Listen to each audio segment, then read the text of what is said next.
Right breaking చూస్తున్నాం. హైదరాబాద్ లో ఇవాళ సామాజిక న్యాయ సమర భేరీ పేరుతో కాంగ్రెస్ భారీ బహిరంగ సభ నిర్వహించనుంది. సాయంత్రం 4 గంటలకు ఎల్బీ స్టేడియంలో జరిగే ఈ సభలో రాష్ట్ర వ్యాప్తంగా అన్ని గ్రామ శాఖల పార్టీ అధ్యక్షులతో పాటు ఇతర నేతలు పాల్గొంటారు. ఈ కార్యక్రమానికి ముఖ్య అతిథిగా AICC chief Mallikarjuna Kharge, CM Revanth Reddy, Meenakshi Natarajan, Venugopal హాజరవుతారు. ఇక సమర భేరీ నేపథ్యంలో గురువారం సాయంత్రమే ఖర్గే హైదరాబాద్ వచ్చారు. సభకు ముందుగా గాంధీ భవన్ లో పీసీసీ రాజకీయ వ్యవహారాల కమిటీ, రాజకీయ సలహా కమిటీ సమావేశాల్లో ఖర్గే పాల్గొంటారు. ఇక పార్టీ బలోపేతం, సామాజిక న్యాయంపై దిశానిర్దేశం చేయనున్నారు మల్లికార్జున ఖర్గే.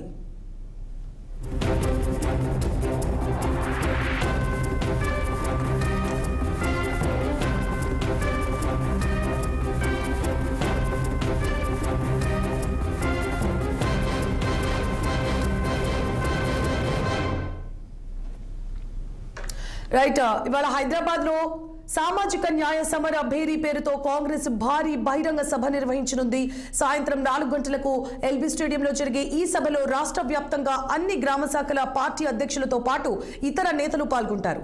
ఈ కార్యక్రమానికి ముఖ్య అతిథిగా AICC chief Mallikarjuna Kharge, CM Revanth Reddy, Meenakshi Natarajan, Venugopal హాజరవుతారు.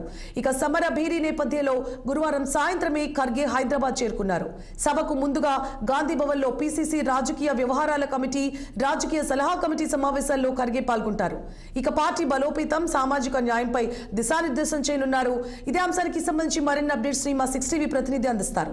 చెప్పండి మల్లికార్జున ఖర్గే, ఈ రోజు జరిగే రాజకీయ సమావేశ భేటీలో ఏమేమి చర్చించనున్నారు? ఇక సాయంత్రం జరిగే సమావేశంలో మల్లికార్జున ఖర్గే ప్రధానంగా ఈ విషయం చర్చించనున్నారు. సో తెలంగాణ కాంగ్రెస్ పార్టీ ఆధ్వర్యంలో నేడు మధ్యాహ్నం 4 గంటల ప్రాంతంలో ఎల్బీ స్టేడియంలో ప్రతిష్టాత్మకంగా సామాజిక న్యాయ సభల భేరీ బహిరంగ సభ జరగనుంది. సభకు ఏఐసీసీ అధ్యక్షుడు మల్లికార్జున ఖర్గే, సీఎం రేవంత్ రెడ్డి, పిసిసి అధ్యక్షుడు మహేష్ కుమార్ గౌడ్ తో పాటు పలువురు నేతలు కూడా హాజరు కానున్నారు. మంత్రులు, ఎమ్మెల్యేలు, రాష్ట్ర స్థాయికి సంబంధించిన, జిల్లా స్థాయికి సంబంధించిన కార్యకర్తలు కూడా హాజరవుతారు. జై బాపు, జై భీమ్, జై సంవిధాన్ స్ఫూర్తితో రాష్ట్ర వ్యాప్తంగా కాంగ్రెస్ కేడర్ను సమీకరించడానికి ఈ సభను ఏర్పాటు చేశారు. లోక్సభ ఎన్నికల తర్వాత కాంగ్రెస్ పార్టీ నిర్వహిస్తున్న తొలి బహిరంగ సభ ఇది. ఏఐసీసీ అధ్యక్షుడిగా మల్లికార్జున ఖర్గే ఎన్నికైన తర్వాత తొలిసారిగా గాంధీ భవన్ కు వచ్చారు. సో ఈ నేపథ్యంలో ప్రత్యేక ఏర్పాట్లు కూడా చేశారు. ఖర్గే గాంధీ భవన్ లో ఉదయం కాసేపు మరికొద్ది సేపట్లోనే పొలిటికల్ అఫైర్స్ కమిటీ సమావేశం ఉంటుంది. పిసిసి విస్తృత స్థాయి సమావేశంలో పాల్గొని నేతలకు మార్గనిర్దేశం చేయనున్నారు. ఈ సభ ద్వారా ప్రభుత్వం అమలు చేస్తున్న పథకాలు, సామాజిక న్యాయం కోసం చేపట్టిన కార్యక్రమాలను ప్రజలకు తీసుకెళ్లే విధంగా ఈ సమావేశంలో పార్టీ గురించి చర్చించే అవకాశాలు కనిపిస్తున్నాయి. సో నిన్ననే ఖర్గే హైదరాబాద్ చేరుకున్నారు. నిన్న రాత్రి హోటల్లో ఎమ్మెల్యేలు, ముఖ్య నాయకులతో ఆయన 1-to-1 భేటీ అయ్యారు. ఇటీవల మంత్రివర్గ విషయంలో అవకాశం రాకపోయినా అసంతృప్తి చెందిన ప్రేమ్ సాగర్ రావు, మల్రెడ్డి రంగారెడ్డి, బాలు నాయక్ మంత్రి పదవులు ఇవ్వాలంటూ ఖర్గేతో డిమాండ్ చేశారు. ప్రేమ్ సాగర్ రావు చీఫ్ పదవి ప్రతిపాదించగా ఆయన తిరస్కరించి అసంతృప్తితో వెళ్లిపోయినట్లు సమాచారం. మల్రెడ్డి రంగారెడ్డి మాత్రం 10 జిల్లాలకు ఒక మంత్రి పదవి ఇవ్వాలని వాదించగా, బాలు నాయక్ తమ వర్గానికి న్యాయం చేయాలంటూ ఆయన కూడా డిమాండ్ చేసినట్టు తెలుస్తుంది.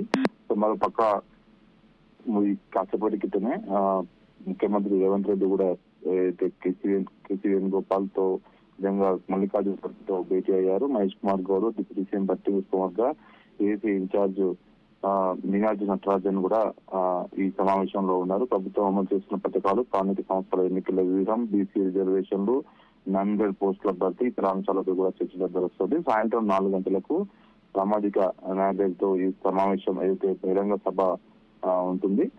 సో దీనికి ముఖ్య అతిథిగా ఏఐసీసీ అధ్యక్షుడు మల్లికార్జున ఖర్గే కూడా హాజరవుతారు. సేపట్లోనే పొలిటికల్ అఫైర్స్ కమిటీ ఉంటుంది. ఈ కమిటీలో అందరూ పాల్గొని ఆయా రాష్ట్రాల్లో నెలకొన్న పరిస్థితులపైన కూడా చర్చించే అవకాశం ఉంది. Right, thank you for the updates.